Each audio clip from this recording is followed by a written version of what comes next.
And we are back, PlayStation Live from E3. I'm joined, Holly joined us. Hello. Welcome back. We just saw you. And you're joined by Peter from Toys for Bob. What are we talking about? We're talking about Spyro Reignited Trilogy. I'm so excited. You got to play it last night. Yeah, we got to play it last night. I ate all of your Spyro-themed sweets. Thank you for there's like purple and orange sweets everywhere. It's great. Yeah. And there's actually quite a lot to talk about. Like, it's not just Spyro. You guys have worked hard. Yeah, with the 3 games, it's sort of huge. And this is the 20th anniversary from when he first came out. That reminds me how old I am. Very old. I know, me too. Yeah. It makes me feel very old. PlayStation 1 game. Yeah, it's totally worth it, though. Like, this was the perfect time to bring him back. And we got 3 games, right? Yeah. So the first 3 games that were made, and today we have Toasty and Treetops, and those are also going to be here at the convention for people to play. That's amazing. Yeah. You want me to load it up? Yeah, let's jump right in. Yeah. Because it is. If you are a Spyro fan, you played it as a kid growing up, you're about to hit between the eyes with nostalgia. It is exactly what it feels like. That is totally what we wanted. Honestly, playing it yesterday and eating all the sweets, I was like, I'm a kid again. I'm like shoveling M&Ms in and playing Spyro. That's exactly what I want to hear. Right, so talk about the visuals. Yeah, You spent a lot of time making this game look really good for PlayStation 4. Sure. So we were trying to really make sure we respected the sense of wonder that you get when you were first playing the game. These were open worlds, and there were just huge vistas that you were exploring. And so when we were starting this, we used this Toasty level as one of our benchmark levels so that we could see how we could take the art and where we could push it so that it still feels alive. So you'll see things here like the grass will move with you, and as you play in it, you can still singe it, which is super fun. But then we also added details like putting ivy on the masonry and then pennants and stuff like that. So there are a lot of opportunities where we could add life around throughout the world. Yeah, I mean, I call it retro-tinted spectacles. When you remember a game, but then when you go back and play it, you're like, oh, Ooh, it didn't look that good. I that was, because the old Spyro games were really, they were big. Right. Like, Yes. the first, like, 3D open worlds. But if you go back, it's kind of empty. It's kind of empty. So you have some really crazy tech to make these games. Can you talk about that? Yeah, totally. So we did not have source code to build it from, and our engineers spent some time building a thing that they called Spyroscope. Essentially, Spyro under a microscope. But what that really means is, how do we make sure these jumps here are the right height? And when you have the controller in your hands, if you played it 20 years ago, you have that muscle memory. You're like, oh my God, this is exactly how he's supposed to run and fly. And that's totally where I'd bonk. And he ran into a wall. No, totally. But we wanted to make sure we were paying the right amount of respect to that. So people who have that deep-seated memory, they're still going to be able to feel that again here. And that's part of the joy that we've had, too, is just being able to explore that and watch me die by sleeping. Watch you die. Yeah. So when you were remaking these 3 games, what were some of the other things that was really, really important to get right for this franchise? So the art and the gameplay, like the muscle memory, really led the way. And we had opportunities like in here. This is Nevin's castle. And so Nevin, as I die again, he was, we wanted to really emphasize the artisans. So this is the first area of the first game. All the dragons that have been turned to crystal are now, well, they were artisans. So we have like a painter, sculptor, a barista. Yeah. It's all over the place. But it was a fun opportunity to just start building those worlds. And so if you look around here as I'm trying to avoid the dogs, there are all the places that Nevin would visit, some of his friends. He has a self-portrait in there. And it's just little touches that make the world feel alive. Stay away from me, dog. But even look at the reflection on the floor when you're running. Yeah. Like, that's what you can do now. That's what graphics let us do. Yeah. It was just a whole bunch of freedom to tell a story while still respecting the original story. That's awesome. Yeah. And that's been super fun. It's even been to the point where we have a number of people at the studio. Oh, of course.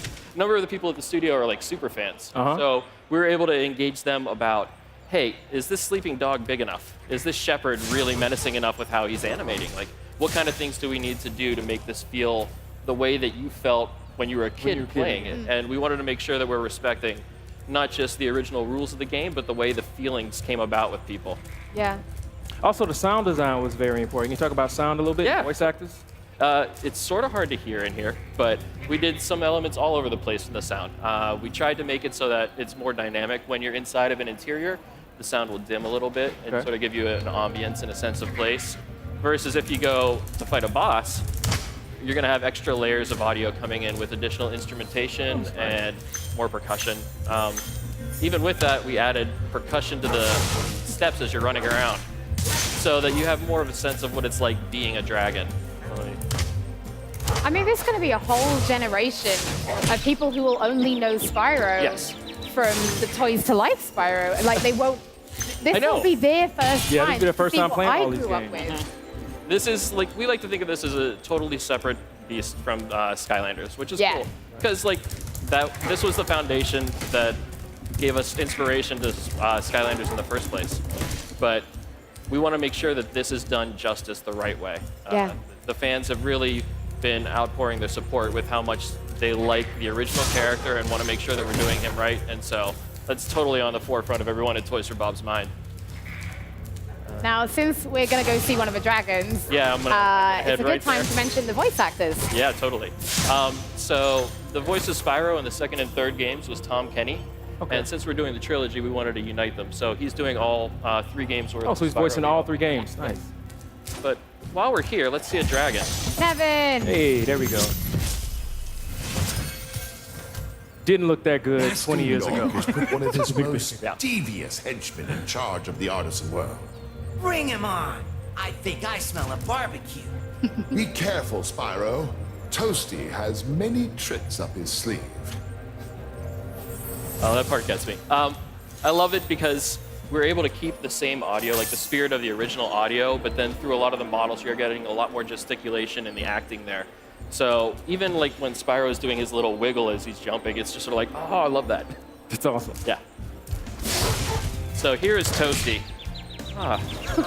I swear I did better yesterday. We were talking about this yesterday. You're like, oh, I don't know. Yeah. So Toasty is actually a disgruntled sheep dressed up as a scarecrow. I'm gonna chase him because he's hilarious when he pounds. runs. The noise, the pitter-patter of the feet, Yeah, the just pitter-patter. brings back that memory to me. Yeah. These are my favorite comments now. Oh my god, why don't they just get someone who can play the game? Yep. You're like, dude, he's making be it. great. Like, he's made the game. Like, you make the game, you should be an expert at it, right? Yep. That's the lie that we always tell everyone. You should be I'm an expert passionate at about dying. it. That's what's more important. So the Spyro series has a rabid, really active fan base. How has the fan reaction been so far? We've seen a lot that we've loved too. People have been outpouring how they're feeling about the design of the characters, and it's just been sweet to see. Look at A lot of Toasty. times, yeah. A lot of times in the studio, we'll actually look through some of the comments just as inspiration. Nice. It helps people feel like just super pumped to get through the rest.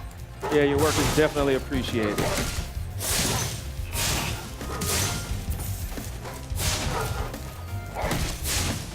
Yeah, get rid of the ads, and then we can just There we go. concentrate. Right. Get there eventually. You did it! So yeah, this is just a brief taste of the Spyro Reignited trilogy. So since we have a few minutes, do you Yes. think you could show us the time attack? So Of course. I was very lucky. I actually got to see Spyro yesterday, as we mentioned. You did the demo of this time attack level for us, and you did a really, really good time. You did 1 minute 40, No Yeah. pressure. which Yeah. knocked 10 seconds It off had. the best time before It was pretty so good. when we were chatting, I was like, I'm going to ask you to come and do this on the stage, and I want to Live. see if you can beat your own time. So we're looking for a 1 minute 40. The piece you missed is someone got to 128 yesterday at the end of the day. Yeah, it was awesome. It wasn't. Okay, we're not aiming. I'm not going to make you do a I'm gonna 128. aim for the 140. We'll do 140. Yeah. Yeah, the time attack stuff always makes my palms sweat, so you did very, very well. Rob from PlayStation Access did this, and he got 2 minutes. So, Oh yeah. Sweet. So on this particular mode, so that you're concentrating, there are certain things we have to destroy, and you have to destroy all of them before the time runs out. If you do it successfully, it adds additional time so that we can keep flying. And that is the challenge. These planes are the bane of my existence in this level. We've got this. Ramon's watching this like, hell no. He's like, hell. Not happening. Looks like you're making good time.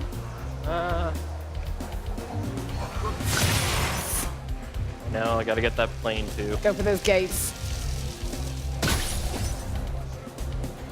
The team is gonna be embarrassed by me. There he is.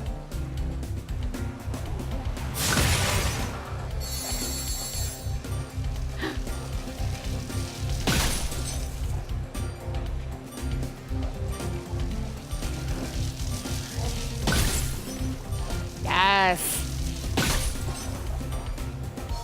I love that this is a good example of how big the world can be, too. Even as I know I'm about to lose. So close. You So did. close. Next time. You'll get it next time. Yeah. So is there anything else you'd like to tell the fans out there about Spyro? Yeah, the Spyro Reignited Trilogy is coming out September 21st, PlayStation and Xbox, and $39.99 in the States.